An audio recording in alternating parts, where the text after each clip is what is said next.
She boarded a luxury train to leave her city and start life anew. A casual encounter in the dining car resulted in an unforgettable night. Weeks later, a twin pregnancy changed everything. And when she discovers that the discreet passenger is actually the owner of the railway company, her life takes an unimaginable turn. But before we dive into the full story, let me know where you're watching from and what time it is. Now, subscribe to the channel and let's get started.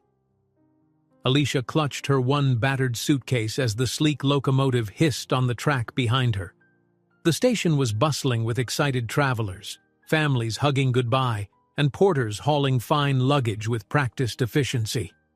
In the midst of this swirl of activity, Alicia felt alone.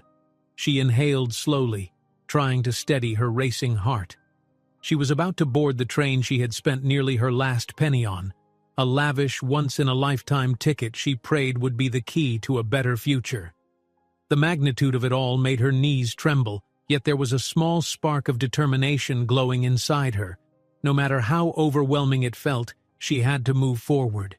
Her sneakers squeaked on the polished floor as she made her way through the station, weaving past polished briefcases and glittering heels. When she finally reached the train's entrance, a neatly uniformed attendant offered a polite nod. Alicia noticed her reflection in the bright window, a tired face, dark circles under worried eyes, and a hairstyle done in haste that morning. It was a stark contrast to the travelers around her, many wearing tailored suits or chic dresses. Still, she handed over her ticket, reminding herself she had every right to be here. Stepping into the carriage, the warm lighting immediately wrapped around her like a gentle embrace. Plush carpet muffled her footsteps, and the scent of something faintly citrusy filled the air.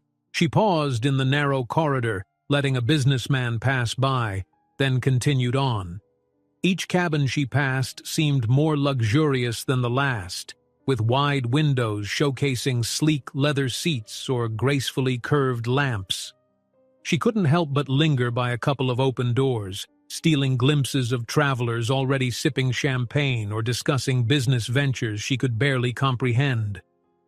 At one point, Alicia paused in front of a reflective panel, catching a glimpse of her own unsure expression. There was a moment of painful self-doubt. Could she really belong here, among people who seemed to float through life without financial troubles? Inhaling, she reminded herself of the reason she had taken such a risk. Her debts were crushing, the job prospects in her old town non-existent.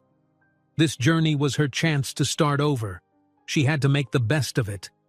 She consulted her ticket and moved down the corridor in search of her seat. A small pang of embarrassment ran through her when she realized she was reading the note upside down, causing a slight mix-up in her cabin location. A passing porter, noticing her confusion, offered a kind smile and pointed her in the right direction.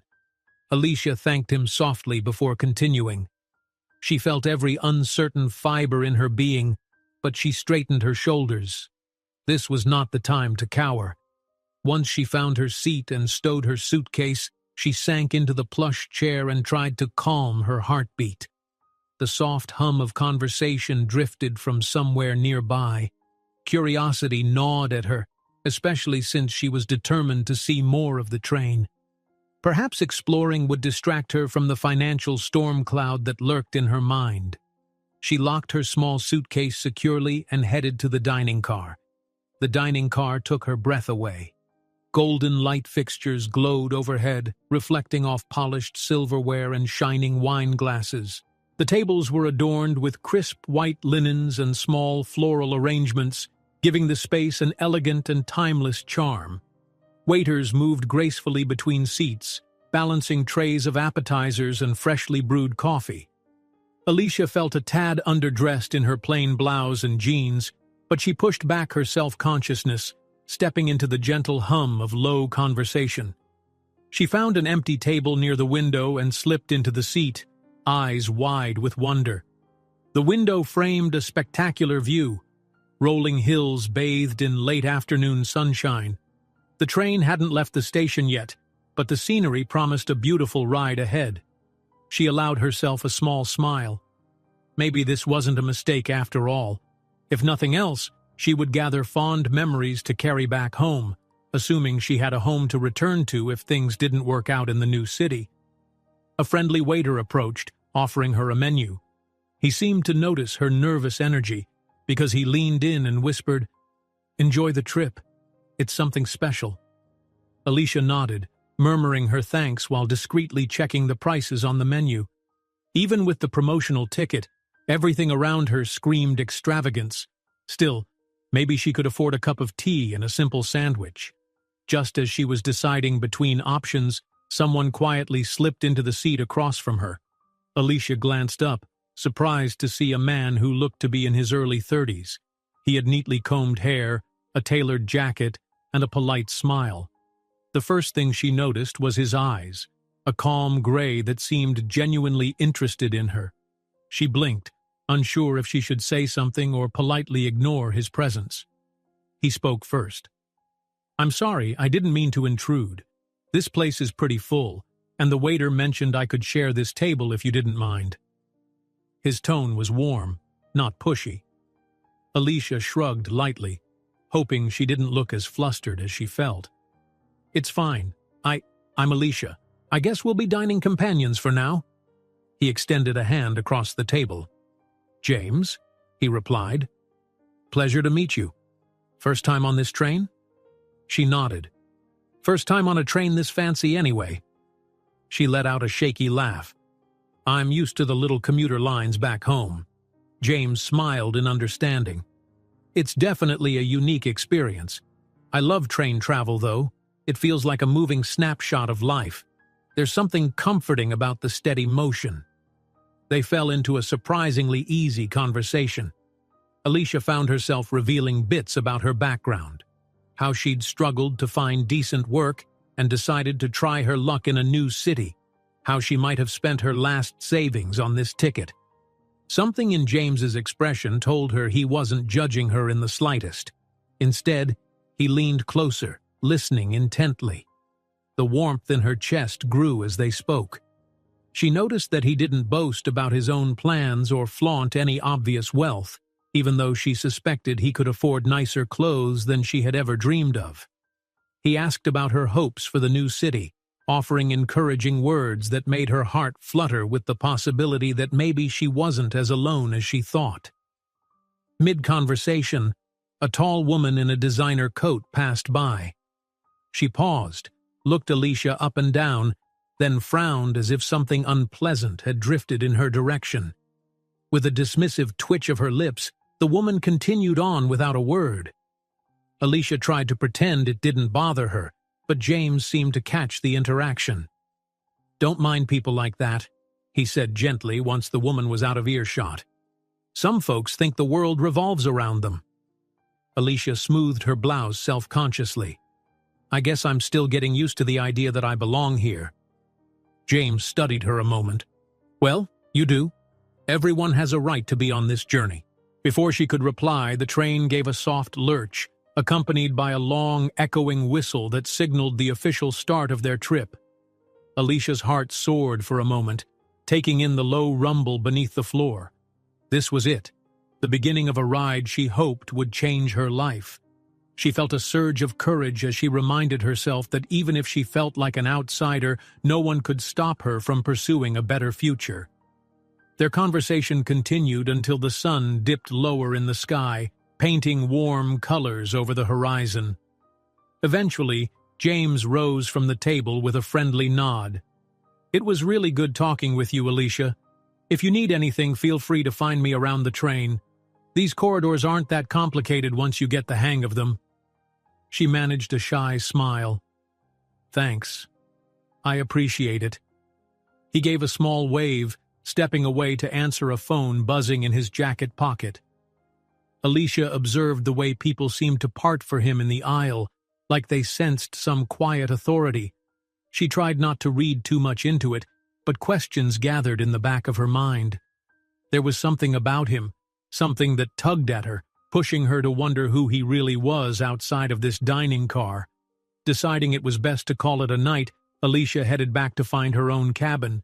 The cramped space felt even tinier after the grandeur of the dining car, but it offered a small bed, a compact sink, and just enough room for her suitcase. She changed into comfortable clothes, trying to relax despite the swirl of emotions in her head.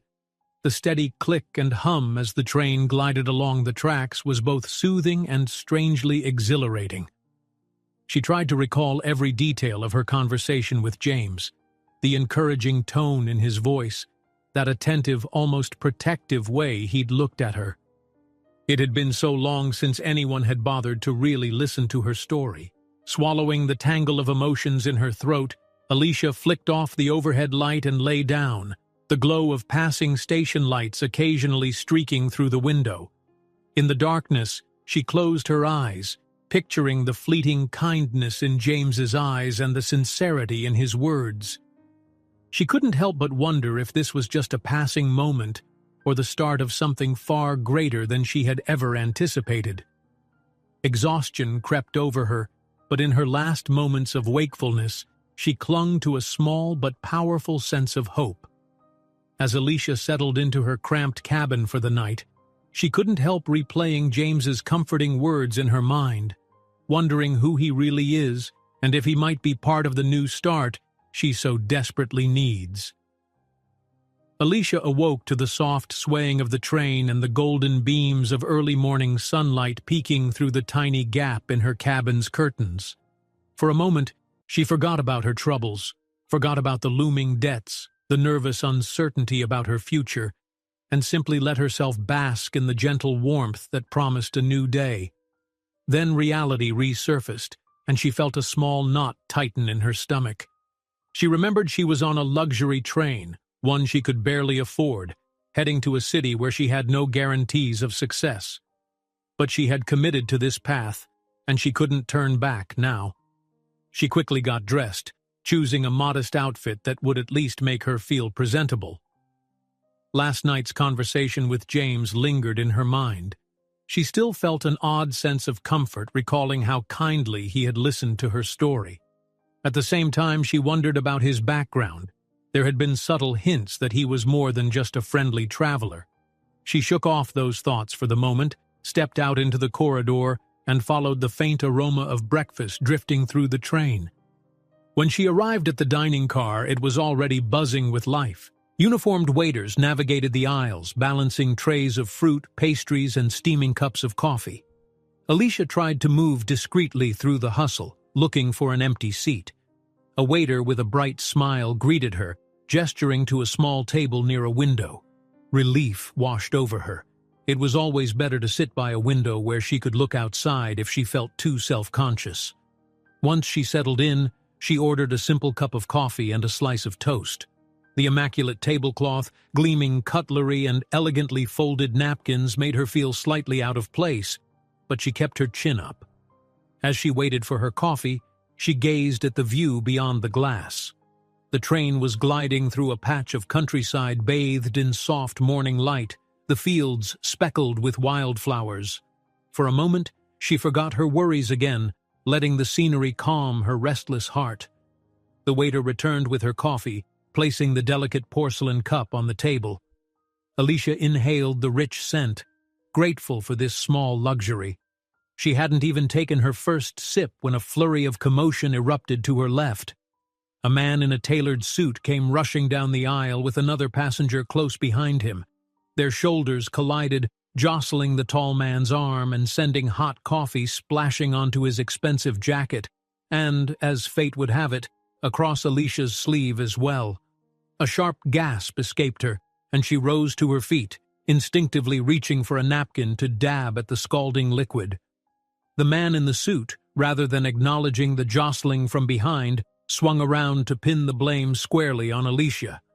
"Watch where you're going," he snapped, voice thick with anger. His piercing gaze took in her modest clothes and turned condescending. "You people should learn some manners before boarding a train like this." Startled and embarrassed, Alicia tried to explain, "I'm sorry. I didn't move at all. It was someone else who—" He didn't let her finish. "Don't lie. I know I felt you bump into me." His tone was loud enough to draw attention from nearby passengers, some of whom began murmuring in disapproval. Alicia's cheeks flamed. She could see from the corner of her eye that a few travelers were already forming opinions based on her appearance alone. Before she could stammer another word, James appeared beside her. She hadn't seen him approach. His swift arrival was a small mercy. "I believe there's been a misunderstanding," he said, his voice calm but firm.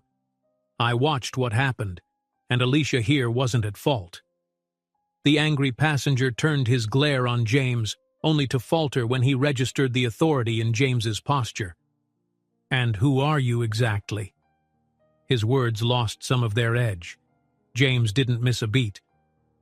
"Someone who witnessed it all quite clearly. It was the person behind you who ran into you, not her. Perhaps we can get the attendant to bring some cold water for your jacket." There was a pause, the suited man trying to decide if he should continue the confrontation. But around them, the murmur of onlookers began to weigh against him. He finally gave an irritated huff. "Fine," he muttered.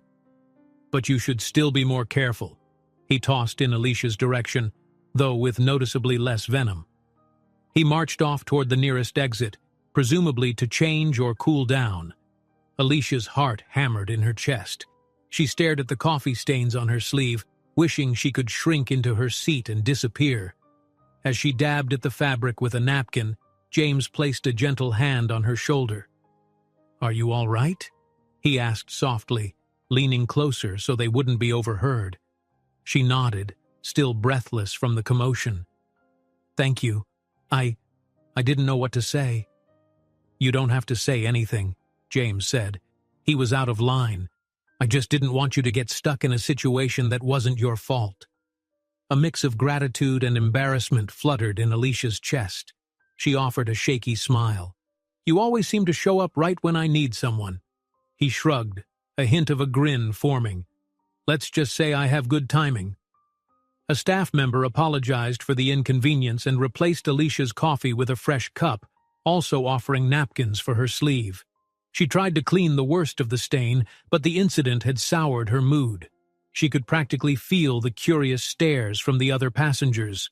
Sinking into her seat, she wished she could hide. James, sensing her discomfort, suggested they move to an empty table on the opposite end of the car. They gathered her belongings and slipped past rows of watching eyes. Once they settled in a quieter spot, Alicia exhaled shakily. "This is exactly what I was afraid of," she admitted. "I feel like I don't belong here." James searched her face. "But you do. Don't let people like him convince you otherwise. You have every right to be on this trip." She watched him carefully. The longer she looked, the more she noticed details that clashed with his claim of just being a fellow traveler. His jacket was perfectly tailored, and the watch on his wrist glinted with high-end precision. Yet he spoke to her with a sincerity she couldn't ignore. His eyes never held judgment. The conversation took a lighter turn after that. James cracked a small joke about the spilled coffee becoming the new train fragrance, and Alicia managed a chuckle. Relief began to creep back into her system. Moments like these reminded her that maybe she wasn't so alone on this journey. Halfway through their new meal, Alicia nibbling on a piece of toast, James sipping a fresh coffee, James's phone buzzed with a shrill ring that cut through the low hum of the dining car. He glanced at the screen, and Alicia noticed a slight shift in his demeanor. The warm, relaxed expression vanished, replaced by a guarded look. "Excuse me for a moment," he said quietly, standing with quick efficiency and stepping away from the table. He moved toward the corridor, out of earshot but still faintly visible through the doorway's glass panel. Alicia tried not to stare, but she couldn't help glancing over. He spoke in low, urgent tones, his free hand gesturing sharply as though arguing with someone on the line. A moment later, he pressed a hand to his forehead, exhaling in frustration before he ended the call. When he returned, Alicia offered a concerned look. "Is everything okay?" James forced a small smile. "It's fine," he replied, though the tension in his eyes suggested otherwise. He cleared his throat and changed the subject, asking about Alicia's plans in the city. She answered with polite detail, but the uneasy feeling stayed with her. She couldn't forget the glimpse of anger and stress in his face during the call. It was so different from his usual calm demeanor. After breakfast, Alicia and James parted ways. He had some errands on the train, or so he said, and she wanted to take a short walk along the corridors to clear her head. As she made her way back to her cabin, she passed a train attendant who was speaking into a small headset. The attendant paused, respectfully bowed his head and said, "Of course, sir, we'll make sure everything is arranged," before stepping aside to let Alicia pass. She caught a fleeting glance of James through a slightly open door beyond the attendant, as if he were receiving some kind of special accommodation. Her heart gave a slight twinge of curiosity. Clearly, James had some pull on this train, more than an ordinary passenger. She returned to her cabin, replaying the morning's events in her mind.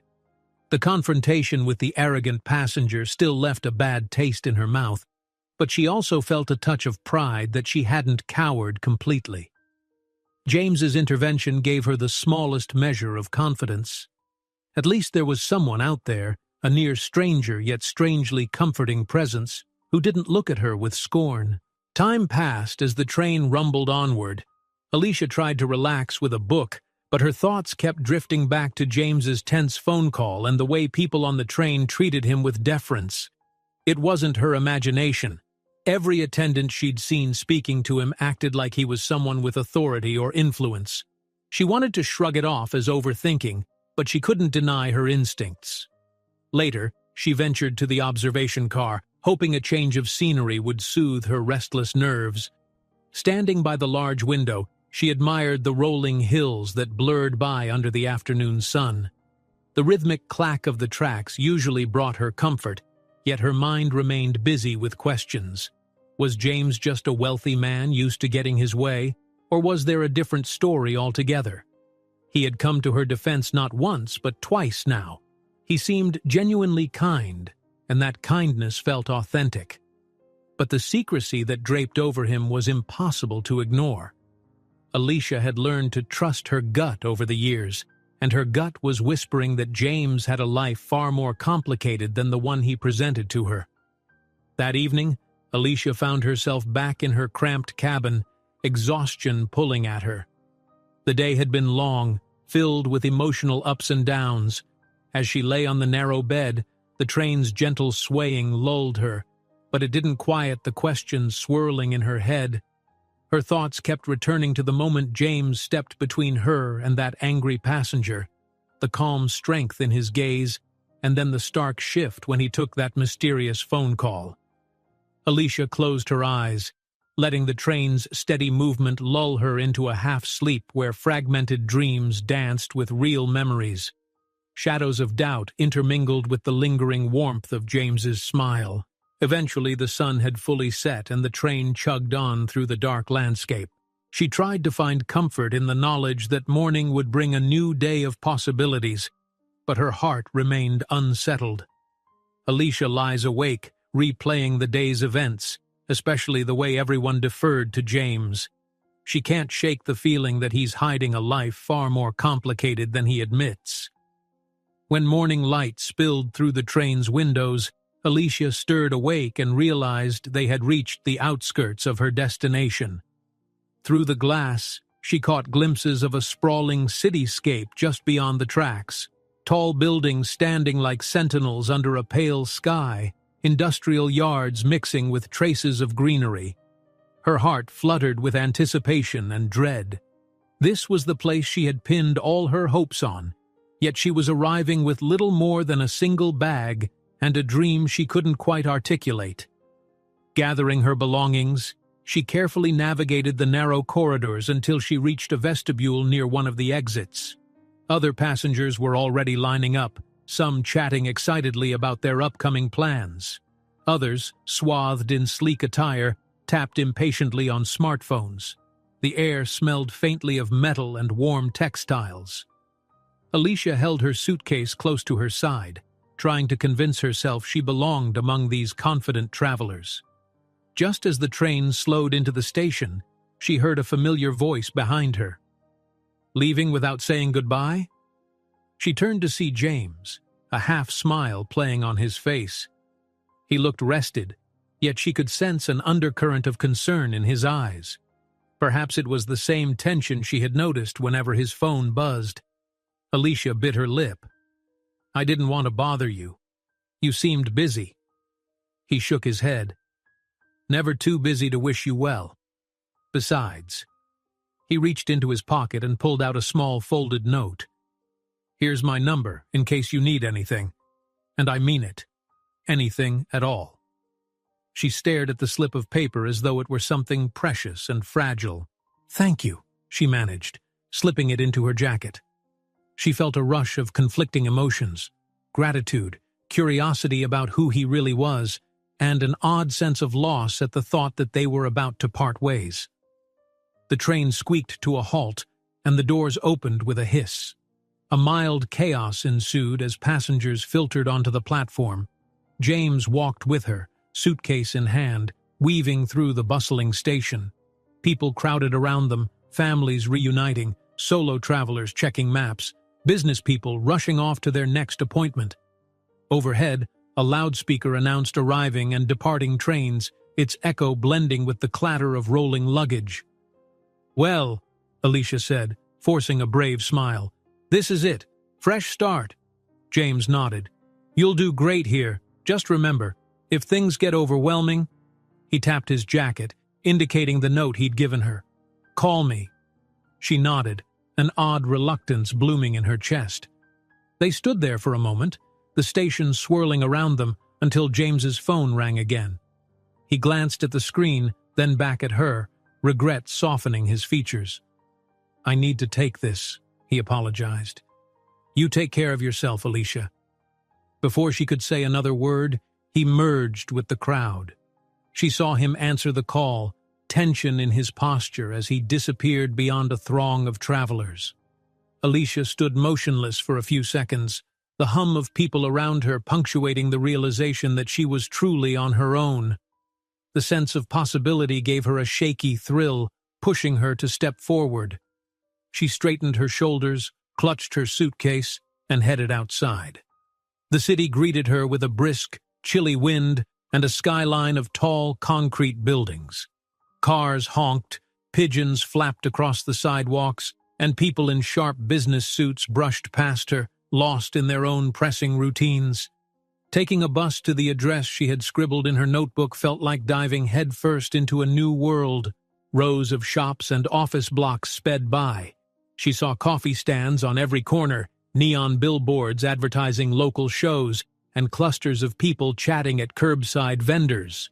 Eventually, the bus dropped her off near a less polished part of town, where the buildings were older and more cramped. She adjusted her suitcase handle and walked until she found the narrow structure she'd been looking for. A small, single-story suite flanked by a dusty sign that read, "Recruitment and Training Services." Inside, the front office was dimly lit, and the air felt stale. A lone receptionist greeted her, shuffling papers on a cluttered desk. Alicia introduced herself, explaining she was supposed to start a new job here. The woman flipped through a stack of folders with little enthusiasm before extracting one labeled with Alicia's name. "Ah, yes. You're the one transferring from out of town." The receptionist eyed her a bit warily. "We've had some changes since you last spoke to our supervisor." Alicia's heart dropped. "Changes?" The receptionist hesitated. "The position you were promised, it's been downsized. The hours aren't full-time anymore, and the pay is, well, let's just say it's not what was discussed originally." A prickle of panic surged in Alicia's chest. She forced herself to remain calm, though her voice shook slightly. "But I just traveled all this way. We talked about a full-time position, with a better salary than I had back home. My ticket here wasn't cheap." The woman looked almost apologetic. "I'm sorry. It's just the way things ended up. The company had budget cuts at the last minute. You can still take the part-time role if you want. It's just not going to be as lucrative." Alicia swallowed the urge to argue. She was in no position to turn down any work. Her debts and living expenses were growing by the day. "I'll take it," she said quietly, thinking she could always look for something better later. Leaving the office, Alicia felt a crushing weight on her shoulders. She had expected to land on her feet in this new city, or at least to have a small safety net. Now, she barely had enough for rent and groceries if this downsized position didn't pay nearly as much as she'd planned. She considered calling James, remembering the concern in his voice when he gave her his number, but she pushed the thought aside, not wanting to appear desperate. Next on her list was to secure a place to stay. She wandered through the noisy streets, feeling more and more like a tiny fish in an enormous pond. Advertisements for luxury apartments flashed on digital screens, taunting her with images of sweeping city views and modern furnishings. But Alicia's reality was a series of cramped rooms in older complexes, each with peeling paint and questionable hygiene. The cost of living in this city was staggering compared to what she was used to. By late afternoon, she finally found a rundown boarding house at the edge of a crowded block. The landlord, a middle-aged woman with heavy eyeliner and a gravelly voice, showed her a small room with an unremarkable bed, a rickety desk, and a single window facing a brick wall. The walls were a dull off-white, and the air smelled slightly musty. "It's cheap," the landlord said matter-of-factly. "No pets, no loud music after 10, rents weekly, cash or money order." Alicia's chest tightened. It wasn't exactly welcoming, but it was the only place she could afford. With a forced smile, she agreed to the terms and handed over a portion of her dwindling savings. The landlord gave her a curt nod, jingled a set of keys, and left her standing alone in the cramped space. Exhaustion swept over her as she set her suitcase on the floor and sank onto the mattress, which creaked loudly beneath her. She placed a hand over her eyes, trying not to cry. Every part of her was screaming that this move had been a mistake, that she should have stayed somewhere familiar, even if it meant grappling with the same dead-end prospects. But the memory of her old hometown returned, reminding her of how stifling and hopeless it had felt to remain. Despite everything, part of her still believed that this city could give her a real shot at a better life. She decided to explore the neighborhood before it got dark. The immediate streets were crowded with tiny shops, neon signs hanging crookedly over cluttered sidewalks. Some storefronts were boarded up, graffiti scrawled across shuttered metal doors. She passed a busy market stall where a vendor was selling fresh produce. The smells of ripe fruit and grilled meat filled the air, but with barely any money left, all she could do was breathe it in. Back in her room, Alicia dimmed the single lamp and unpacked the few possessions she owned. She tried to lay out her clothes neatly in the small dresser, hoping to create some semblance of order in the chaos. Her phone vibrated, jarring her from the attempt at normalcy. Expecting a notification of some job listing, she glanced at the screen. Instead, it was a local number she didn't recognize. She answered tentatively, only to realize it was another debt collector, his voice stern and unyielding. He demanded a payment plan she knew she couldn't meet yet. Her stomach twisted and she mumbled promises to arrange something soon, all the while feeling the walls close in around her. After hanging up, she stared at the phone. Her chest felt tight, and that faint flicker of hope she had upon leaving the train station was fading fast. Her thoughts drifted to James for a moment. The gentle way he had looked at her, how he had defended her on the train, the number he pressed into her hand. She wondered if he truly meant it when he said she could call. Weariness overtook her. She dropped onto the creaky bed, wrapping her arms around her knees. The day had gone from possibility to disappointment, yet she wasn't ready to give up. She unzipped a side pocket of her suitcase, pulled out the note from James, and studied the simple digits scrawled across the scrap of paper. There was an undeniable comfort in knowing she had a lifeline, however fragile that might be. Sitting on her tiny bed, Alicia clutches James's note as her phone buzzes with another debt collector's call. She faces a choice: sink into despair or try contacting the one person who's shown her kindness. Alicia sat in silence for what felt like an eternity, the noise of the city filtering through her cracked window. Outside, a siren wailed, and somewhere in the building, a neighbor slammed a door. She still held James's note, the neatly written digits evidence that someone out there actually cared enough to help. But each time she considered dialing, shame nudged her thumb away from the phone's call button. What if he was busy? What if his number no longer worked? What if he regretted offering her any help at all? With a shaky sigh, she put the note aside and decided to push through the day on her own, at least for now. She had part-time hours at the recruitment office, a pittance of a paycheck, and a few job applications out in the world. Perhaps she could make it work without dragging James back into her troubles. She grabbed her worn jacket from the hook on the wall and headed out. The sidewalks were already bustling, crowded with office workers rushing by in pressed suits and mothers shepherding children in bright backpacks. Alicia weaved through them carefully, her eyes scanning the street for anything that might resemble an opportunity. The smell of coffee beans from a nearby cafe made her stomach rumble. She realized she hadn't eaten since the night before, but she had no room in her budget for a fancy cappuccino. Just as she considered dipping into a corner store for something cheap, her phone buzzed in her pocket. Her heart jumped, half hoping it would be a good news call from one of the places she had interviewed. She glanced at the screen, only to see another unfamiliar number. Against her better judgment, she answered. A clipped voice on the other end introduced himself as a collections officer.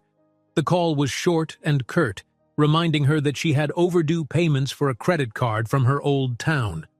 She tried to explain she needed just a bit more time to get on her feet, but the collector interrupted with a mechanical politeness that felt colder than outright hostility. By the time she hung up, any sense of optimism had evaporated. Each call chipped away at her confidence, leaving her unsure how much more she could take. Determined not to break down on the sidewalk, Alicia straightened her posture and pressed on. She had to make her part-time hours at the recruitment office count, no matter how meager the pay. The office building was just a few blocks away, a worn structure with flickering fluorescent lights in the hallway. She climbed the narrow staircase to the second floor, feeling her anxiety grip tighter with each step. The receptionist who had greeted her on her first day glanced up with a half-hearted nod. Alicia's new supervisor, a woman named Karen, beckoned her over to a desk in the corner. Karen outlined a list of administrative tasks for Alicia, mostly data entry and filing. The dullness of it all weighed on Alicia, but at least it was something. She focused on the computer screen, tapping away at rows of information and sorting piles of paperwork. By lunchtime, her eyes burned from staring at the monitor, and her stomach growled loudly. She stepped outside to get a bit of fresh air, mentally calculating if she could spare a few dollars for a sandwich. The busy avenue flashed with traffic lights and honking cars. She decided to walk a couple of blocks to a cheaper cafe she had noticed earlier in the week. There, she settled for the smallest sandwich on the menu and a cup of water. While waiting, she glanced at a mounted television behind the counter. A local news segment was airing, discussing city development projects and new investments in rail infrastructure.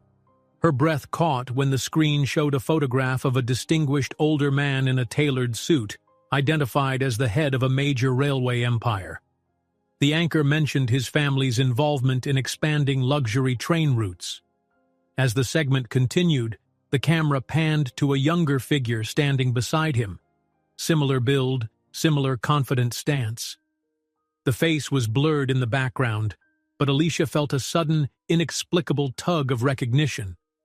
Her mind raced, remembering the respectful hush she'd seen among the train staff around James, the tone in his phone calls, and the sense of authority he seemed to carry even when dressed casually. She tried to push it from her thoughts, reasoning that plenty of people could resemble James. Yet the unsettled feeling took root, whispering that there was more to him than met the eye.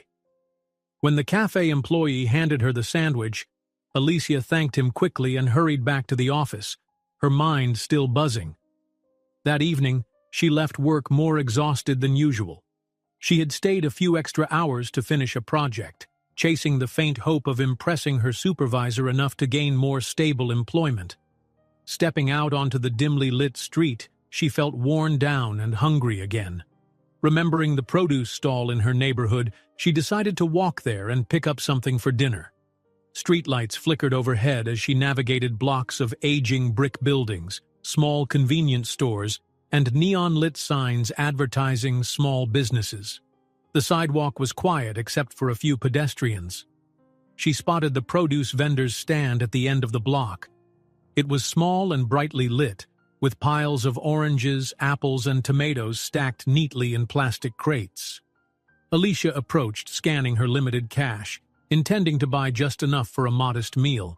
She selected a few vegetables, placed them in a paper bag, and handed the vendor her crumpled bills. While waiting for her change, she suddenly felt a presence too close behind her. Before she could turn, a rough hand yanked at her purse strap. The impact sent her stumbling forward, nearly colliding with the vendor's crate. Panic surged as she spun around to see a hooded figure sprinting away, clutching her wallet. She screamed, a raw sound of helpless fury. Two bystanders jolted into action, darting after the thief, but he was quick, weaving through narrow alleyways. Alicia, trembling and angry, shouted for help, but the street seemed too dark, too labyrinthine. Within moments, the man vanished. Her chest heaved as she stood in shock, the produce vendor hovering nearby, worry etched across his features. "Are you okay?" he asked, looking as though he felt responsible, even though there was nothing he could have done. Alicia pressed a hand to her forehead, tears threatening to spill. I'm not hurt. Just my wallet." He nodded sympathetically. "I can call the police if you want." She managed a shaky nod. The vendor spoke briefly into his phone, and soon a patrol car arrived. Two tired-looking officers took her statement, asked a few questions, and assured her they'd be on the lookout, though both sounded skeptical. Alicia listened with hollow resignation. The city was big, and petty thefts were an everyday occurrence. She knew the odds of recovering her wallet, along with the little cash she had left, were slim. When the police finally drove off, she realized she had lost her bus card, too. The produce vendor, out of kindness, handed her the groceries she'd bought. He wouldn't accept any payment. Alicia thanked him profusely, tears burning in the corners of her eyes at this small gesture of compassion. She trudged back to her boarding house on foot, a slow and vulnerable walk through poorly lit streets. Her mind swirled with disbelief at the series of misfortunes she'd faced. Each step felt heavier than the last, as though the city itself were rejecting her efforts to start anew. Eventually she reached her small room. Locking the door behind her, she set the groceries on the rickety table and leaned against the wall. The pile of mail she'd left unopened stared back at her, no doubt containing more warnings about unpaid bills. Alicia felt numb, unable to muster the energy to face them. How long could she survive like this? Part-time income, mounting debts, now a stolen wallet. A single thought came to her, unbidden yet persistent. Maybe James could help. The notion filled her with conflicting emotions. She barely knew him, had met him under extraordinary circumstances on a luxury train. Yet he was the only person who had shown her any real kindness lately. Part of her wanted to call him right away, beg for assistance. Another part clung to pride, not wanting to appear helpless. She changed into more comfortable clothes, forcing herself to eat a few bites of the vegetables she had managed to bring home. The day's stress weighed on her like a thick fog, but she still couldn't banish the memory of the news segment in the cafe. Her instincts told her that if James really was connected to that powerful railway family, he might have resources or connections far beyond anything she could imagine. Night fell, and the flickering street lamp outside cast ghostly shadows on her curtains.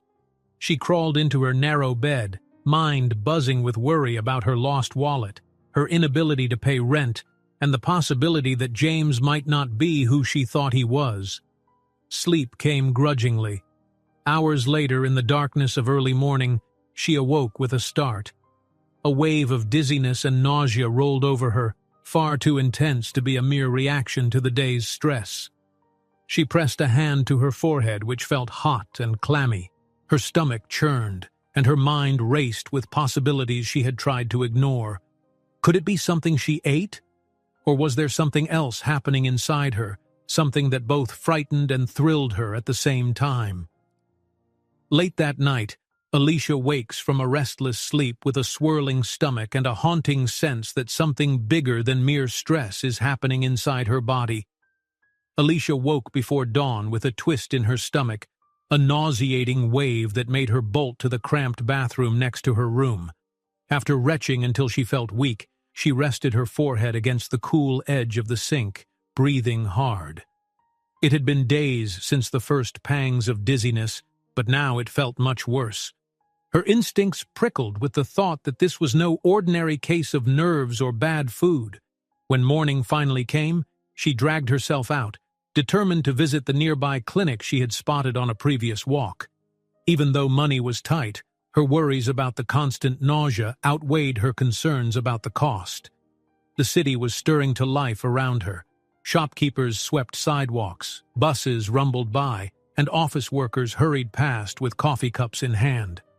Alicia did her best to blend in, even though she felt anything but ordinary. Something inside her had changed, and not just because of the city's relentless challenges. The clinic turned out to be a modest building with peeling paint and a flickering neon sign in the window. Inside, the waiting area was small, containing a few worn chairs and a rack of outdated magazines.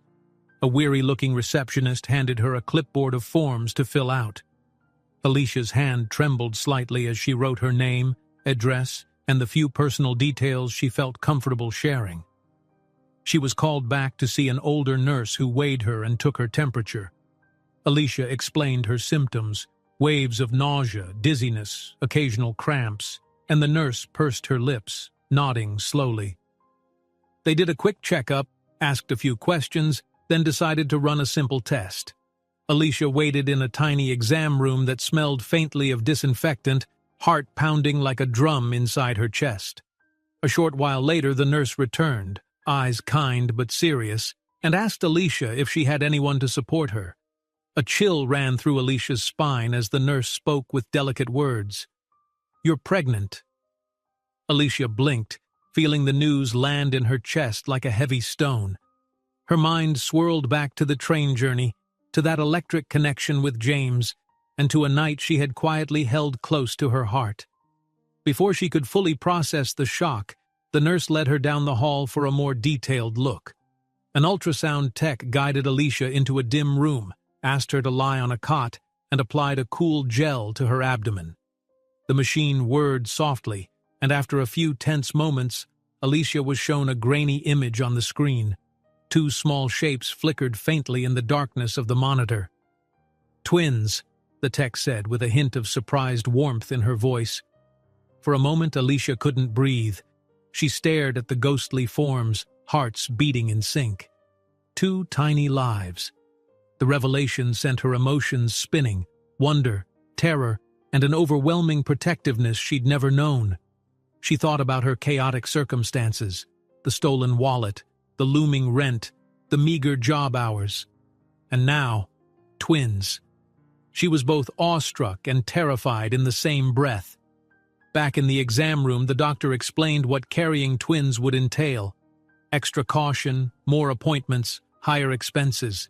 Alicia listened numbly, only half grasping the torrent of information.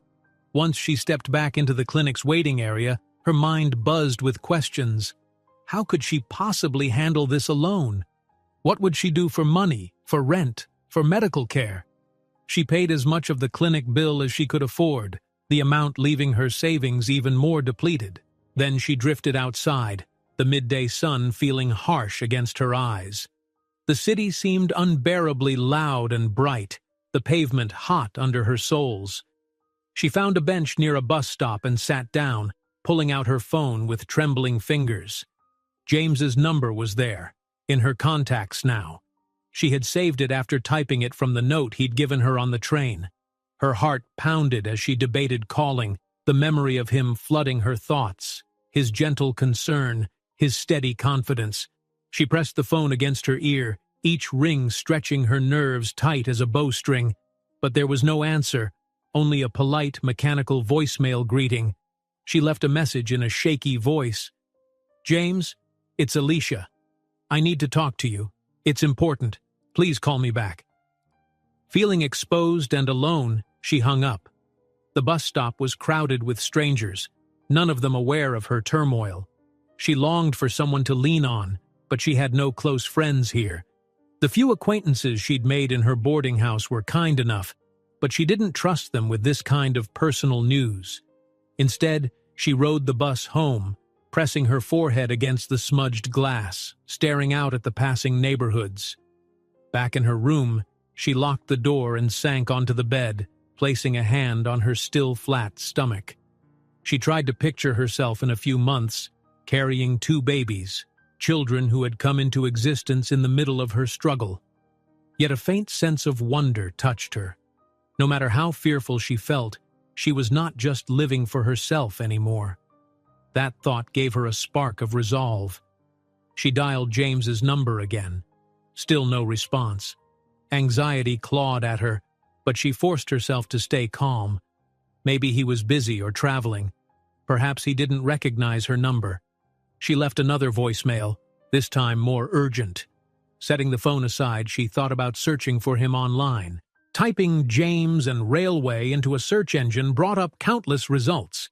Business news, corporate websites, articles she couldn't confirm. She had almost nothing concrete to go on, other than the suspicion that his family might be tied to that enormous train empire she'd glimpsed in the news. The hours slipped by with no reply from James. Her phone stayed frustratingly silent. She stared at her reflection in the small mirror by the door, noticing the worry lines etched into her features. Twins, she thought. Her life had changed in an instant. She touched her belly gently, wishing she had a friend to tell, someone who would celebrate the news and share her anxieties. That night, she battled swirling doubts and half-plans in her head. Should she go to the railway company's main office and demand to see someone who could direct her to James? What if she was wrong about his connections? And if she was right, what if he turned out to be someone who would never accept her or the children? Before she knew it, evening settled into her lonely room. She tried to read, tried to distract herself with simple tasks, but her thoughts kept returning to the flickering images on the ultrasound screen. 2 tiny heartbeats depending on her every decision. The next morning, she awoke to the same dread, pressing a hand to her stomach as if to reassure herself this was real. Her phone showed no missed calls, no messages from James. Anxiety clawed at her once again, but she refused to collapse under its weight.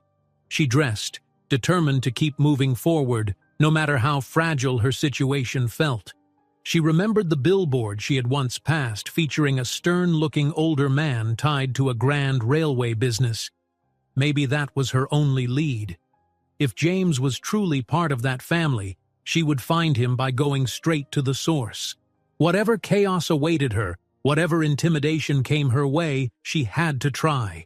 Now it wasn't just about her, it was about the 2 lives she carried. With trembling hands, Alicia resolves that her next step is to confront whoever runs the railway empire, no matter how intimidating or impossible it seems. Alicia's palms were slick with sweat as she walked through the grand entrance of the local railway company's headquarters. The building loomed before her, an elegant monument of steel and glass nestled among an imposing row of skyscrapers. Her heart drummed unsteadily, a wild mixture of fear and fierce determination. She pressed a hand over her belly, reminding herself of the 2 tiny lives depending on her. No matter how overwhelming this place felt, she had to see this through. Inside, the lobby gleamed with polished floors and high ceilings. A marble reception desk stood front and center, staffed by a woman in a crisp blazer who seemed to have perfected a polite yet distant smile. Alicia approached, clearing her throat. "Hello, I'm here to—" she began, voice trembling before she could even make her request. The woman studied her a moment. "Do you have an appointment?" Alicia swallowed. No, but it's very important." I'm trying to find someone named James. The receptionist tapped a keyboard, unconvinced. May I ask the purpose of your visit? Summoning courage, Alicia forced herself to meet the woman's gaze. I have urgent personal matters to discuss with him. For a moment, it looked as though the receptionist would dismiss her out of hand. Then, surprising them both, a sleek phone on the desk buzzed with an incoming call. The woman lifted the receiver, listened, and then her eyes flicked back to Alicia. She said something in a hushed tone, replaced the phone, and smiled coolly. You may proceed to the 12th floor. Someone will speak with you there. Alicia blinked in relief and confusion. It seemed as if forces behind the scenes were already aware of her presence. She followed the directions to a set of mirrored elevators, stepped inside, and watched the numbers climb. Each floor brought her closer to a confrontation she both dreaded and needed with all her heart. When she arrived, 2 stone-faced assistants were waiting in the corridor. One gestured down a hushed hallway lined with abstract art, the carpeting so plush that Alicia's footsteps made no sound. She clung to the faint hope that James was behind one of these doors, ready to offer reassurance. Instead, she was led into a spacious office with floor-to-ceiling windows overlooking the city skyline. A serious-looking man in a tailored suit entered, flanked by another staff member carrying a tablet. They barely acknowledged Alicia before the man introduced himself as part of the company's upper management. We understand you've been trying to contact James, he said in a clipped tone. Might I ask why? Alicia's throat went dry. She didn't want to spill her personal situation to a stranger, but something about his demeanor suggested she had little choice. I met him on the train. We got separated and I have important news for him. Please, is he here? The man pressed his lips into a thin line. Mr. James is currently occupied with family matters. However, you're in luck. There's an event tonight, an exclusive company gathering. He'll be there. You're invited to attend as well. She stared, trying to read his inscrutable expression. Why would they invite her so readily? Was this part of some ploy? Before she could respond, the man's assistant stepped forward, offering a small card with an embossed logo and the details of the event. Alicia hesitated, but a spark of hope flared in her chest. This might be her only chance to see James, to tell him the truth. She accepted the card, mumbling her gratitude. That evening, Alicia arrived at the address listed on the invitation. A glamorous venue in the heart of the city, its entrance lit by artful lights that washed the marble facade in gold and silver hues. Elegant cars pulled up under a covered walkway where valets hurried to greet well-dressed guests. Alicia stepped onto the sidewalk, feeling self-conscious in her simple black dress, bought on clearance long before she'd learned about the twins. She smoothed the fabric nervously as she approached the grand doors. Inside, a grand reception area opened up to a glittering ballroom with marble floors and crystal chandeliers. The hum of conversation mingled with the notes of a gentle string quartet. Waiters in immaculate uniforms carried trays of champagne flutes. Alicia felt like she had stepped onto another planet, far removed from her cramped room and piles of overdue bills. She scanned the crowd, heart in her throat. She recognized no one, and yet, as soon as she ventured toward the ballroom's center, heads turned her way. Curious glances, whispering lips, people noticing the stranger in their midst. She started to wonder if this had been a terrible mistake when she heard a familiar voice. Alicia? Spinning around, she found James standing a few steps behind her. For a beat, she simply stared, relieved beyond words to see him again. He wore a dark suit that fit him perfectly, looking more formal than she'd ever seen him, and behind his surprise lay a flash of concern. She exhaled in relief. James, I tried calling, but... Before she could finish, a stern figure moved up beside him, an older man with a rigid posture and sharp eyes. Alicia recognized him instantly from the news segment she'd seen on TV. James, he said icily, are you going to introduce us? James hesitated, clearly torn. "This is Alicia," he said quietly, resting a hand on her arm. "We met on the train." The older man's eyes swept over Alicia. "Yes, I've been informed. Let's keep this conversation private, shall we?" He gestured toward a side corridor. Alarmed, Alicia caught the brittle formality in his voice. James squeezed her hand briefly, as if apologizing in advance, then followed his father's lead. The corridor opened into a smaller, more intimate lounge. A handful of well-dressed individuals already lingered there, men and women sporting the same guarded expressions. Alicia had a growing sense she'd stumbled straight into the midst of a powerful circle, James's circle. Someone in the group gave a thin smile. "This must be the young woman we've heard about." Another one said, "I thought you were traveling alone, James?" The undercurrent of suspicion in their tones made Alicia's stomach tighten. She felt every pair of eyes on her as she tried to gather the courage to speak. I've been trying to get in touch with James for a reason," she began. Her voice trembled, but she refused to let it die away. "I have something important to tell him." James stepped closer, shifting his gaze between her and the silent onlookers. "What is it?" A tremor ran through Alicia. This wasn't how she had imagined telling him about the twins, certainly not under these circumstances, in a room full of strangers who regarded her with skepticism. But the words pushed through her fear. "I'm pregnant," she said, her voice carrying a firmness she barely recognized. "I'm pregnant with your children, twins." A stunned hush fell across the lounge. James stared, eyes wide, his expression a collision of surprise and worry. The older man beside him bristled, turning a dark shade of red. A wave of whispers rippled through the cluster of board members, their shock palpable. "You can't be serious," one man said. "This is unbelievable." "Do you have proof?" another demanded, suspicion dripping from every word. Alicia stood rooted to the spot, heart pounding. "I didn't come here to beg. I came because James needs to know the truth."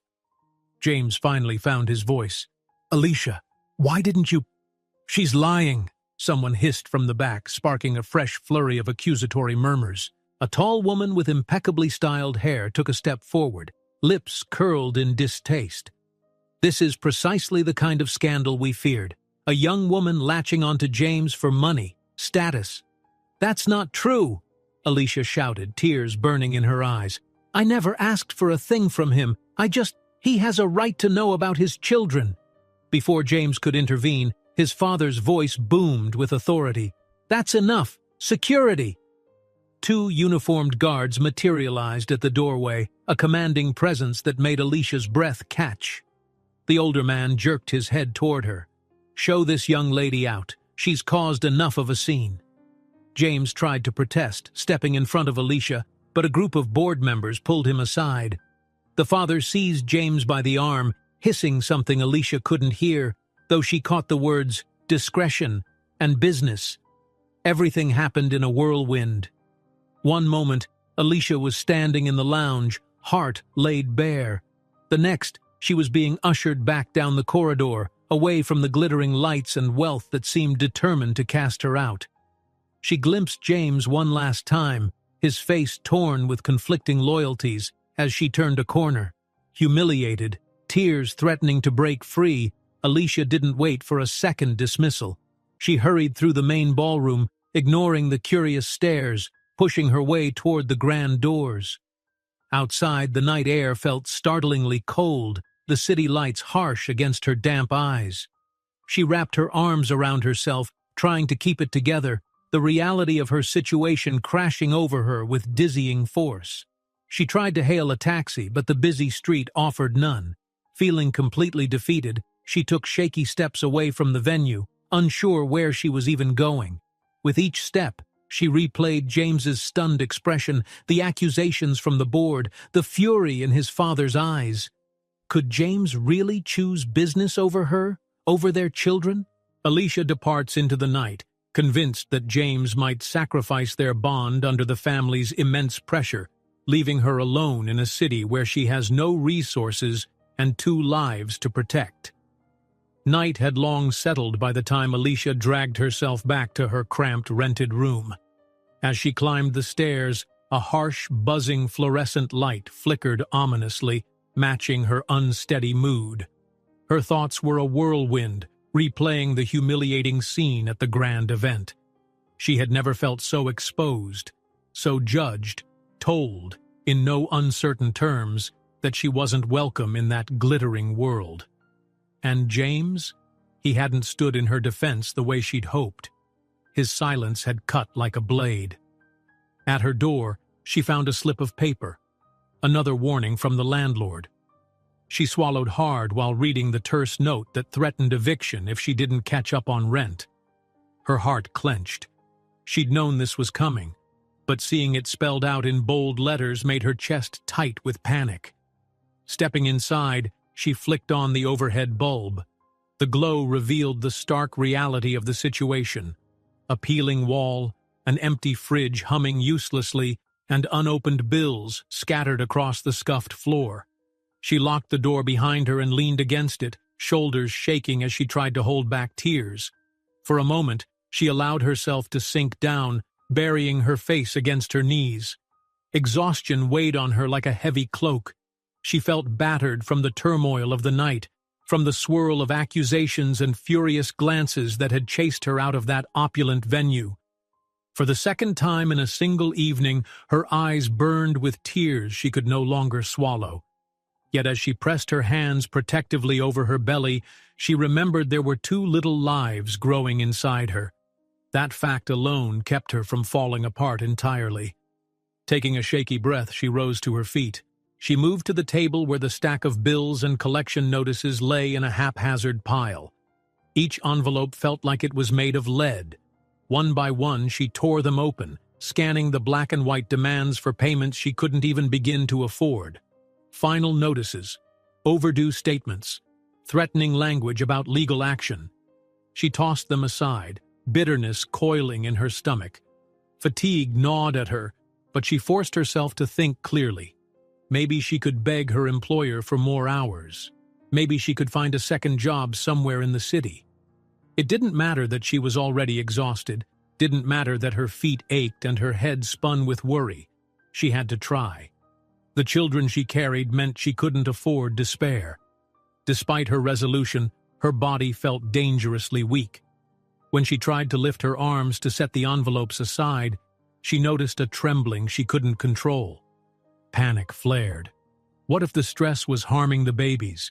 She had no money for expensive prenatal care, no partner's shoulder to lean on. Her phone sat silent on the table, no texts or missed calls from James.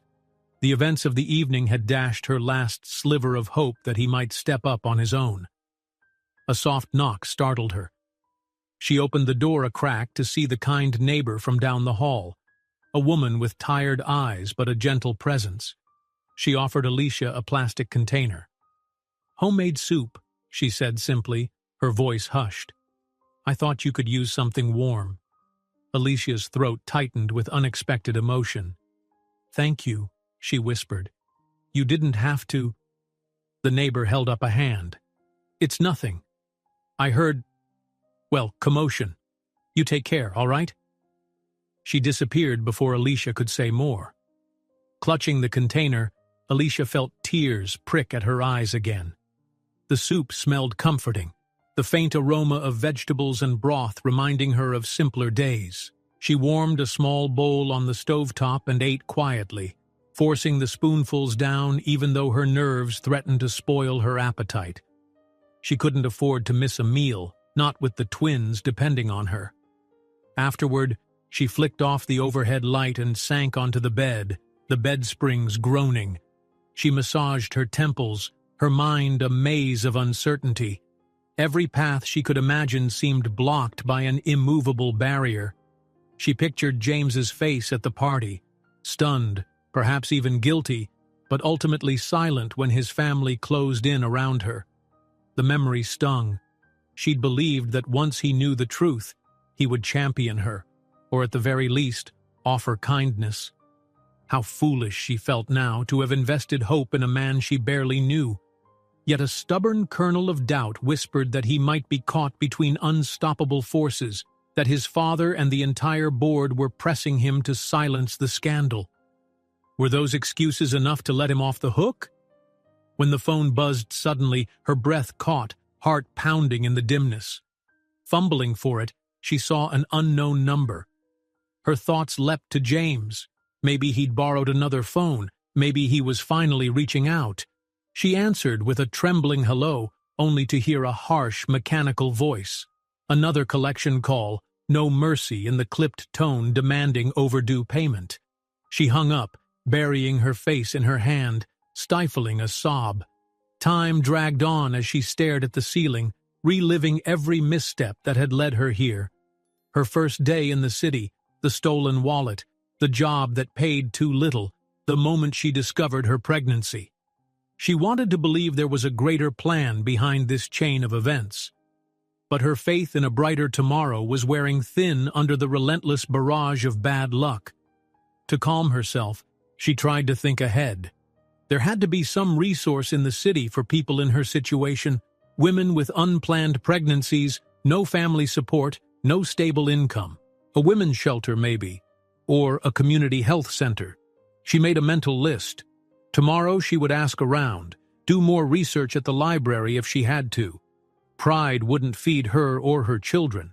Pride wouldn't keep a roof over her head. A wave of lightheadedness made her press her hand against the mattress. She closed her eyes, working through a series of slow, steady breaths, determined not to faint. Keeping her stress in check was a matter of survival for herself and the babies. The last thing she wanted was to end up in a hospital with bills she couldn't pay. Sleep didn't come easily. The city outside seemed louder than usual, the rattle of distant traffic and the occasional siren tearing through the night. Each noise set her nerves on edge, as though something else might go wrong at any moment. Finally, exhaustion overcame her, and she sank into a fitful rest, dreams plagued by towering bills and locked doors she couldn't open. She woke once to the sound of footsteps in the hallway. A hush of voices drifted past her door, as if a late-night argument or a landlord confrontation were taking place. Adrenaline surged, making her grip the blankets. She waited, breath caught in her throat. When the voices finally faded, she relaxed only marginally, realizing how precarious her living situation was. One wrong move, one missed payment, and she'd be out on the street. Determined not to succumb to hopelessness, she sat up and flipped on the small lamp by her bedside. Its weak glow illuminated the cramped space, a testament to how far from her dreams she'd fallen. Her old hopes for a fresh start, for a chance to build a new life in the city, seemed so naive now. In the corner, her phone remained dark and silent. James or anyone else who could lift her from despair wasn't calling. She didn't know how long she sat there, bracing herself on the edge of the bed with a hand over her belly, promising the twins she would figure something out. The minutes stretched into an hour, maybe more, her thoughts circling and recircling in a loop of worry. Then her phone vibrated, cutting through the quiet. The sudden noise sent a jolt through her chest. She reached for it, blinking at the screen. The caller ID was withheld, providing no clue as to who might be on the other end. Her heartbeat thundered. Could it be James, reaching out at last? Or perhaps someone from his family telling her to stay away, or worse? Her hand hovered, hesitation warring with desperation. She craved even a shred of good news, yet feared more disappointment. In the dim glow of her lamp, Alicia's phone lights up with a withheld number call. She stares at it, uncertain and afraid to answer, yet compelled by a last shred of hope. Alicia hesitated before answering the withheld number call, the phone slick against her palm. Every nerve in her body was on edge, half expecting an aggressive collection agent or maybe even one of James's relatives ready to hurl insults. Yet some fragile hope inside her refused to let it ring out. She pressed the green button and lifted it slowly to her ear, her voice unsteady as she said hello. On the other end, a polite but unfamiliar tone greeted her by name, explaining that they represented the railway company. Immediately, Alicia stiffened. Her mind flicked to the fiasco at that lavish event where the board members had tried to chase her out. Why were they calling her now? "Miss," the voice said, calm and practiced, "we understand you've been trying to reach James. He wishes to speak with you in person. We've been instructed to extend an invitation, should you be willing." Alicia's breath caught. She closed her eyes, trying to quell the mixture of fear and longing raging inside her. "James asked for me?" she repeated, hardly able to believe it after their disastrous last meeting. "Yes," came the response without hesitation. "He would like to meet you privately. He regrets any inconvenience and hopes you'll accept." Her mind raced. Was this another setup? Some cunning trick by the board to corner her again? She pressed for more details, voice trembling slightly. The person on the line provided an address in a more discreet part of town, a smaller branch office, not the massive headquarters. She jotted it down, uncertain yet desperate for answers. If James really wanted to see her, she couldn't ignore the chance, no matter the risk. After all she'd been through, there was little left to lose. She managed to murmur her agreement, set a time, and then the call ended with a polite farewell. The sudden silence of her room closed in around her, but her heart still pounded, buoyed by the sense that maybe, just maybe, something might finally go right. Early the next morning, Alicia double-checked the address. She put on the nicest outfit she had left, a simple blouse and a dark skirt, both neatly pressed despite their age. It didn't change the fact that she felt overwhelmed, especially when she thought about how casually affluent James and his circle were. Still, she smoothed her blouse and told herself appearances wouldn't matter if James sincerely wanted to help her. She couldn't dwell on insecurities when her children's future was at stake. The streets felt even busier than usual as she made her way across the city. Her bus rattled along congested avenues before depositing her near a low-key building. Unlike the towering headquarters, this branch office had a quiet dignity. Frosted glass windows lined the exterior, and a simple plaque bore the company's name. Alicia swallowed, stepping into a lobby that smelled faintly of fresh coffee and printer ink. A uniformed security guard checked her name against a list, then gestured toward a short hallway. Following the instructions, she found a small waiting area with modern chairs and a pot of coffee on a side table. She barely had time to catch her breath before James himself appeared at the end of the corridor. He looked different from the last time she'd seen him. Tense, but determined. His suit was still impeccable, but the tie hung looser, and the shadows under his eyes hinted at sleepless nights. The moment he spotted her, something like relief flickered across his face. She rose shakily from her seat, not sure whether she wanted to hug him or demand an explanation for his silence. "Alicia," he said softly, coming closer, "I'm so glad you're here." She opened her mouth to speak, but words failed her. Emotions clashed inside: anger, relief, heartbreak. She simply looked at him with a trembling gaze, remembering the night she'd tried to tell him the biggest news of her life, only to be all but thrown out. He seemed to sense her turmoil. With a gentle gesture, he ushered her into a private office. It wasn't large: a plain desk, a couple of chairs, soft overhead lighting. As soon as the door closed, the hush of the hallway vanished, leaving them in a quiet bubble. James gestured for her to sit. Alicia did so warily, hands clasped in her lap to hide how badly they were shaking. "I'm sorry," he began, voice thick. "I should have contacted you sooner, but things have been complicated. My father, the board, they're all furious about this scandal. They think I'm irresponsible." He paused, meeting her gaze. "But I promise, Alicia, I never meant for you to face any of that alone." She fought back a surge of bitterness. "I tried calling. I left voicemails. You never answered." His shoulders sagged. "They took my phone, tried to control my communication. My father said it was for the good of the company's image, that I needed to lay low until the problem." He grimaced. Until you were no longer a threat. Her stomach churned. A threat, she echoed, her voice hollow. I'm pregnant with your children, James. We're not just some nuisance that can be brushed aside. He swallowed hard. I know. Believe me, I've spent every minute since that night fighting with my father, the board, anyone who thinks they can dictate that I walk away. I made it clear. I won't abandon you or our babies. I'm going to fight for you. For us. His voice cracked slightly at the end. Hearing that resolution, Alicia's eyes burned with tears she'd been trying to hold back for what felt like an eternity. She wanted to believe him, to cling to the hope that he truly would stand against his powerful family. But fear lingered. They're not just going to give up, she whispered. They'll keep pushing until I'm out of the picture. James nodded grimly. I'm prepared to stand my ground. I'll use my shareholding power, my position, everything. If my father cuts me off, so be it.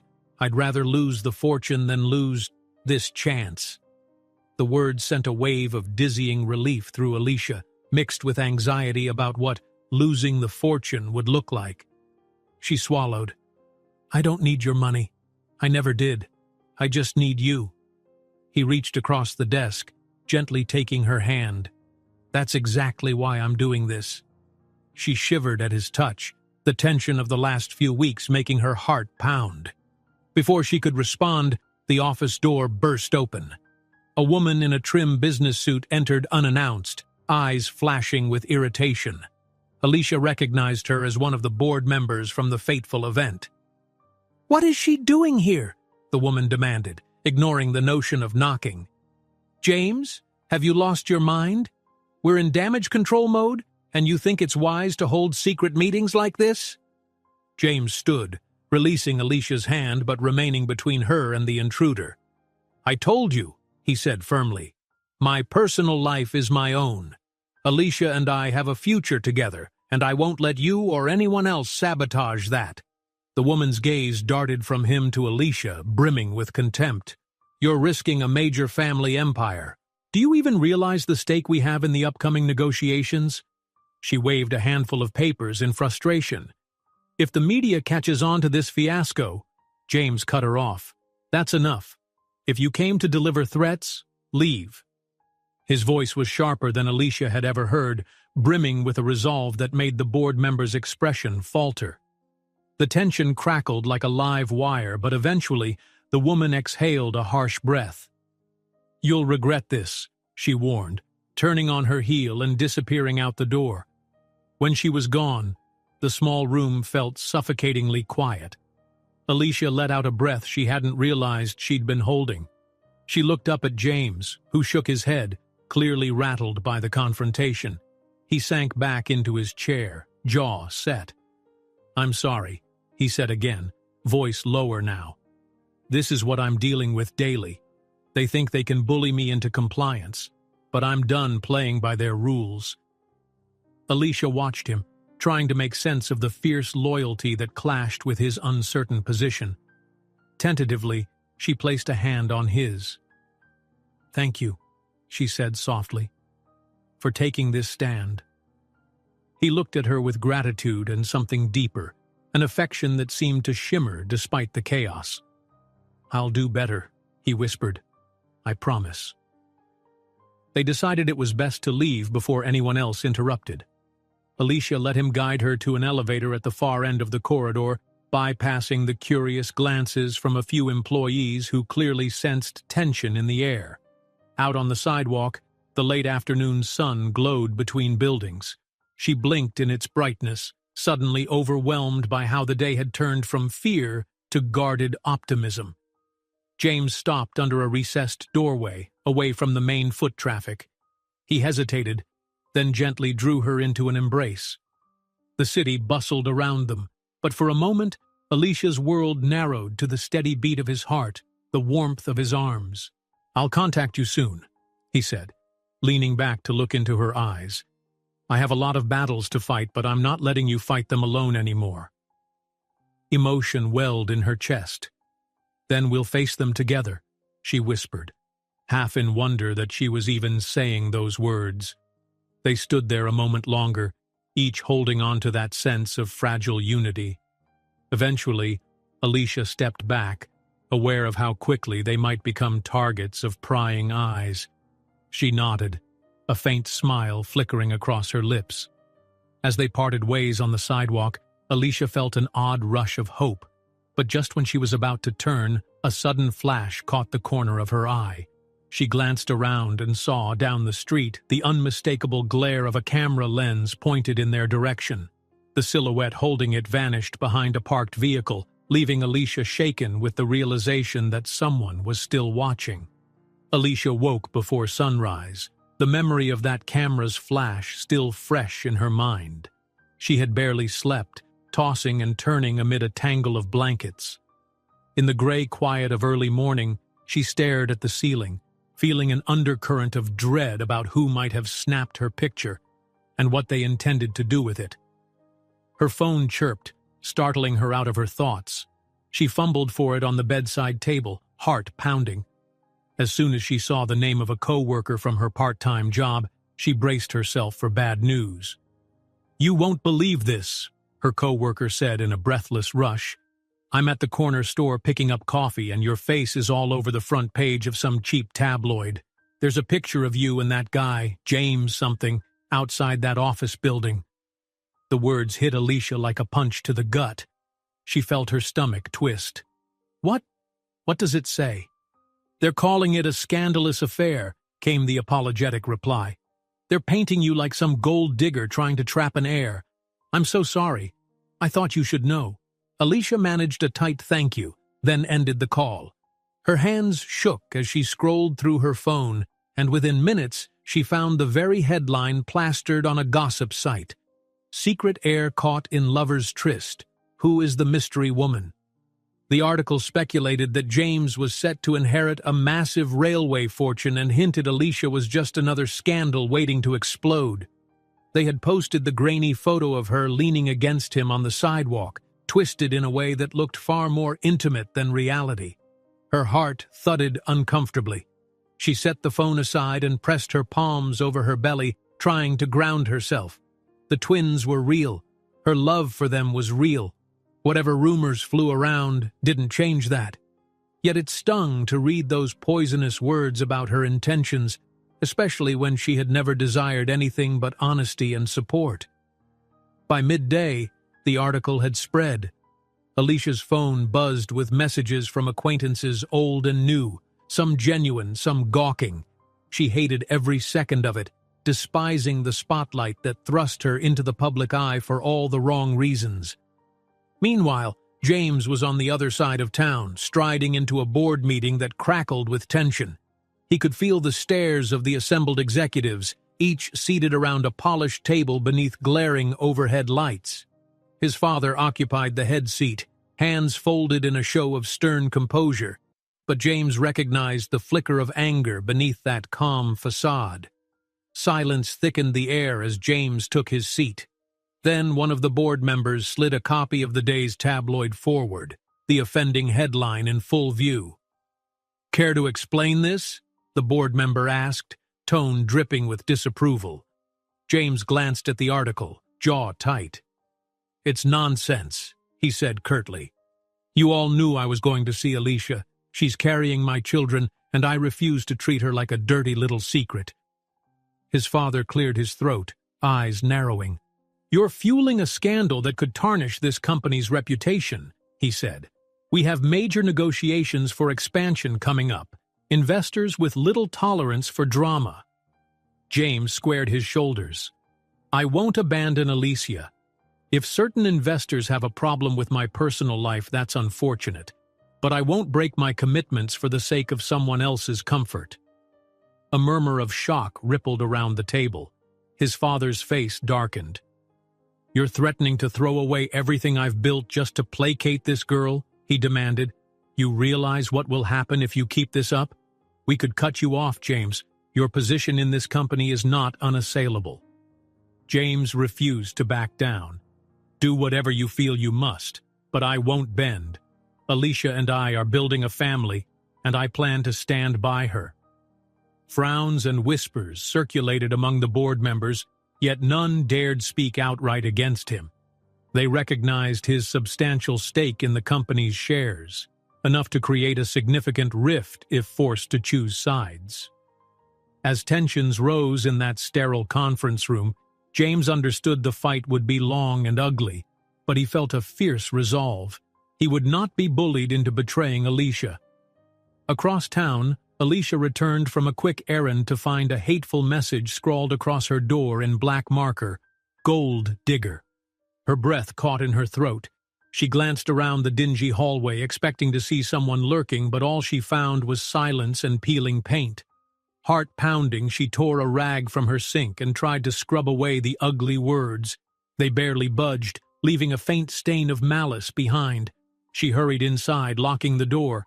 As she paced the small room, she saw hateful comments online, too, people calling her names, accusing her of baby-trapping James. She dropped onto her bed, tears brimming as she clutched her phone. Could she really endure this scrutiny forever? A timid knock on her door made her jump. When she peeked through the peephole, she saw the kind neighbor holding a small box of pastries. Alicia opened up, and the neighbor offered a sympathetic frown at the vandalized door. "I'm so sorry," she said, voice low. "Saw it while passing by. Figured you could use something sweet." Alicia managed a watery smile. "Thank you. Things got complicated." "You know," the neighbor said gently, "it's nobody's right to judge you. Folks love to gossip, but it doesn't make them right." The small gesture buoyed Alicia's spirits more than she expected. She invited the neighbor in, and they chatted quietly over the pastries. Though the neighbor knew few details of Alicia's dilemma, she offered unwavering moral support. For the first time all day, Alicia felt a spark of comfort. But that fragile peace vanished when her phone rang with another unknown number. Bracing herself, Alicia answered. A cold, clipped voice on the other end introduced himself as James's cousin. He explained in no uncertain terms that if Alicia valued her reputation, she should disappear from James's life. "We have lawyers lined up," he warned. "Do you really think you can take on an entire dynasty? If you keep this up, we'll file every possible legal action to make your life miserable. Save yourself the trouble." Alicia's hand shook. "How dare you threaten me?" she whispered, voice quavering. "I'm not destroying anything. James is an adult making his own choices." The line clicked off, leaving Alicia rattled. The neighbor, who had caught the last echo of Alicia's raised voice, looked alarmed. Alicia repeated the threat, tears threatening to escape. The neighbor wrapped her in a careful hug. "Let him try," she said, though her worry was evident. "You have every right to be with the father of your children." Not long after that call, Alicia's phone buzzed again, but this time it was James. Relief mingled with leftover anxiety as she answered. "Listen," he said. "I heard about the tabloid story about the threats. I already contacted an attorney, someone I trust completely. We'll file an injunction against these harassment tactics. I'm also making a public statement soon, clarifying that you're not at fault." Her throat tightened. "James, I'm so tired of all this. I never asked for publicity." "I know," he said softly, guilt in his voice. "I promise I'll handle it. But in return, please, let me help you move somewhere safer. I can't stand the idea of you living in fear in that place." Worry for the babies flitted through Alicia's mind. She had few options, and as humiliating as it felt, James's concern over her safety was valid. "All right," she murmured, "but I don't want a mansion or anything extreme. Just somewhere I can feel secure." That afternoon, James emerged in a sudden press interview, unplanned but direct. A short video clip circulated online within the hour. James calmly declaring his intention to marry Alicia, stating she carried his children, and branding the gossip swirling around them as false. "Alicia is part of my family now," he said firmly. "Any harm directed at her is harm directed at me." The clip showed board members lingering in the background, some scowling, some looking resigned. Simultaneously, Alicia received an unexpected call from an elderly aunt of James's, who delivered a quiet confession. Many years ago, James's grandmother faced similar hostility. She wasn't from the right background either, yet she became beloved by the family in time. People can change, especially when they see the truth of someone's heart. Alicia found hope in that story. When James arrived with a moving van, she braced herself for the wave of emotions that came with leaving her dingy apartment. Together, they packed her modest possessions, some worn clothes, a few keepsakes, and the handful of baby supplies she'd managed to acquire. A private security guard James hired stood discreetly at the entrance, deterring any lurking paparazzi or hostile relatives. By nightfall, they reached a small, comfortable apartment in a more secure neighborhood. Alicia trembled as she stepped inside, half afraid this was all too good to be true. But the apartment felt cozy, not ostentatious.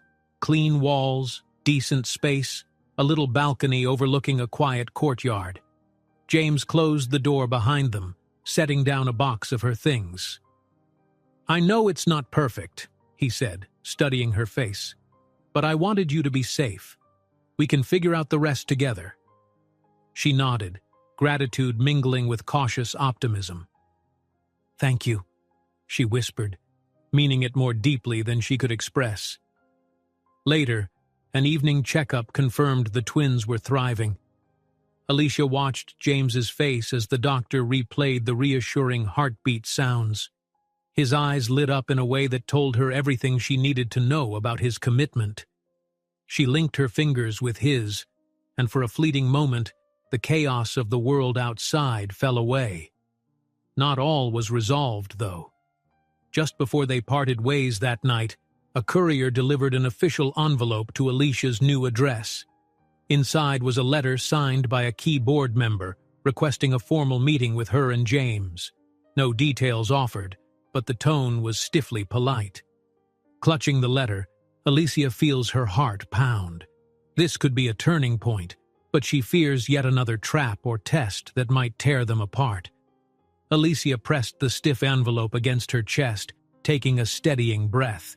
She and James had spent so long battling suspicion and rumors that an official request for a formal meeting with the railway board felt like both a challenge and a chance at resolution. That evening, as she sat beside James on the small couch in her new apartment, she opened the letter to read it again. It was concise and pointed, inviting them to attend a gathering where the company's most influential figures, along with certain members of James's family, would be present. She peered at him, anxiety tightening her throat. "Are we ready for this?" she asked quietly. "They've done nothing but threaten or humiliate me so far."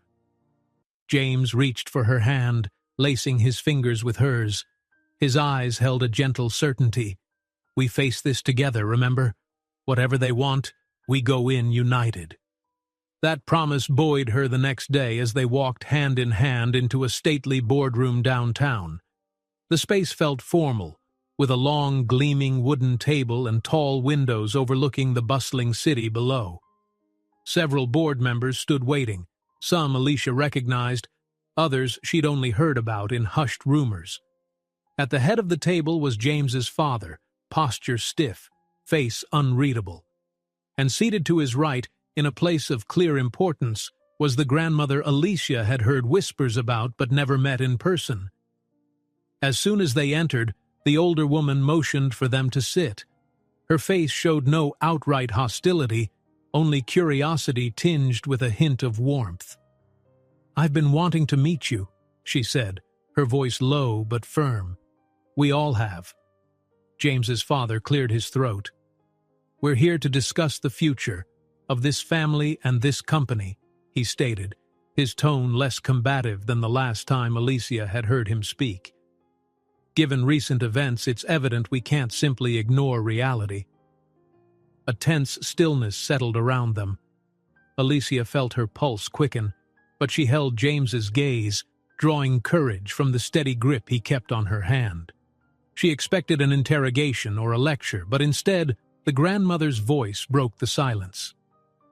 "I recall Many years ago, the older woman began, directing her comment at James's father, when I faced similar disapproval. Perhaps we've forgotten that some of us here weren't born into wealth and prestige. We learned to adapt, to become part of the family, even if it wasn't easy. The father lowered his gaze for a moment, a flicker of old memories crossing his features. It was clear that he and his mother shared a silent understanding. Alicia felt a spark of hope. Another board member spoke up, shifting uncomfortably in his seat. We, of course, have reservations. The media has made this situation look very— James cut him off. Sensational. Yes, I know. But my choices stand. Alicia is carrying my children. She belongs by my side. Murmurs spread across the room. The older woman, James's grandmother, lifted a hand to quiet them. There was power in her gesture, the authority of someone who had seen far more years and battles than anyone else present. I think, she said gently, it's time we moved forward. If James and Alicia intend to share their lives, this company will adapt. Family is at the core of everything we do. In the end, that's more important than gossip.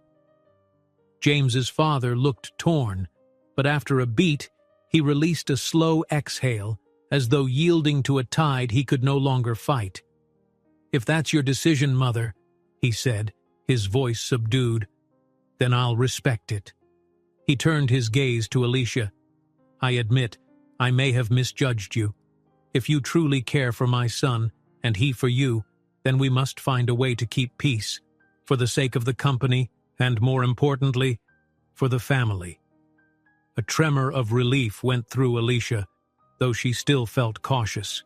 She knew respect wouldn't spring forth overnight, but this was more than she had dared hope for, a thaw in the frost that had nearly frozen her out of James's life. The next few weeks flew by in a rush. She and James worked together to plan a simple but meaningful ceremony, nothing ostentatious, just a gathering of true supporters willing to celebrate their union. When the grandmother suggested hosting it on a luxury train in homage to how they first met, Alicia initially hesitated, worried it might feel over the top. But in the end, the symbolism was too beautiful to ignore. Their love had sparked during that fateful journey, so why not honor it on the rails where it all began? The day of the wedding dawned bright and clear. A private rail car was decked out with elegant floral arrangements, soft white drapes, and warm lighting that reflected off polished wood paneling. Alicia stood in a modest ivory gown, her baby bump gently visible beneath the flowing fabric. She glanced around, overwhelmed by how lovely it all looked. She had never pictured a wedding like this before, never even been sure she'd have one. Yet here she was, about to say her vows amid the steady hum of a train engine. Outside, James waited in a tailored suit that matched his gentle smile. His grandmother stood nearby, wearing a regal dress, her posture proud. Even James's father was present, looking reserved but no longer outwardly hostile. A small group of supportive friends, some company employees, and Alicia's kind neighbor from her old building had gathered, offering soft murmurs of anticipation. As Alicia emerged from the connecting corridor, a hush fell. She walked slowly, feeling each step, heart fluttering with the enormity of it all. Their eyes locked, and in James's unwavering gaze, she saw not just acceptance, but profound love. In that moment, the world beyond the train fell away, and only the promise between them remained. The officiant began the ceremony with a gentle introduction, and Alicia's nerves faded into an almost dreamlike calm. She looked over at the small circle of onlookers, and her gaze caught James's father's. Though his expression remained guarded, there was something gentler in his eyes, a reluctant acknowledgement that perhaps his son had chosen well. When it came time to exchange vows, Alicia's voice trembled. "James," she began, "I never expected life to lead me to this place. You found me when I was at a crossroads, searching for hope on a train I could barely afford. But you made me feel like I belonged. Through every storm, you've been my calm. I promise to stand by you, to to face any challenge together, and to love you for who you are, not the name or fortune you might inherit, but the man who fought for me and our children." James's own words flowed with quiet conviction. "Alicia, from the moment I first saw you, I sensed your strength and grace. You may have thought you were out of place in that luxury car, but I saw someone who deserved every good thing in the world. I promised to protect and cherish you, to trust in your fierce spirit, and to be the partner and father you and our children need. My life is better, richer, and truer because of you." Tears shone in Alicia's eyes. The officiant guided them through the ring exchange, and with a gentle prompt, declared them husband and wife. Applause broke out, filling the cozy rail car. The whistle of the train sounded as if it, too, were congratulating them. While the newlyweds greeted their small group of guests, an unexpected hush fell when James's grandmother stepped forward. She reached out, enclosing both Alicia's hands in hers. "My dear," she said softly, "welcome to the family. Don't ever doubt that you've earned your place here." Alicia's eyes filled again, and she thanked the older woman, heart brimming with gratitude. Later, as the train glided into motion, Alicia and James found a moment alone near a window. The setting sun painted the sky in pink and gold, the landscape rolling by like a living tapestry. Together, they watched the world pass, arms entwined. There was no paparazzi glare, no angry board members chasing them, just the steady rhythm of the tracks and the warm glow of a love that had refused to be extinguished. Down the corridor, quiet laughter and conversation continued as guests celebrated the new couple. Even James's father, standing near an arrangement of lilies, wore a contemplative smile, perhaps recalling the lessons his own mother had recently reminded him of, that a family built on acceptance was stronger than one built on fear. The train's gentle rocking made Alicia think of their first encounter, her anxious footsteps on the plush carpet, carrying the weight of her debts and uncertainty. Now she carried something far more precious, a life knitted with James's, and soon 2 little ones who would forever bind them together. Her hand drifted to her belly, and James's hand followed, a loving reminder of the promise they shared. A quiet jingle of silverware signaled that dinner was ready in the adjoining car, but Alicia lingered, unwilling to leave this perfect moment. She turned toward James, studying every detail of his face as the golden light traced his features. He leaned closer, touching his forehead to hers, a tender gesture that still sparked electric warmth. In that whisper of silence between them, their hearts spoke louder than any words. Then, slowly, their lips met in a gentle kiss, sealing the vows they had just made. The newlyweds share a gentle kiss by the train's window, the world rushing by outside. They know challenges will come, but they also know they'll face them together, united by a love that began the moment Alicia stepped on that luxury train. If you enjoyed this story, don't miss the next one. Just click on the screen.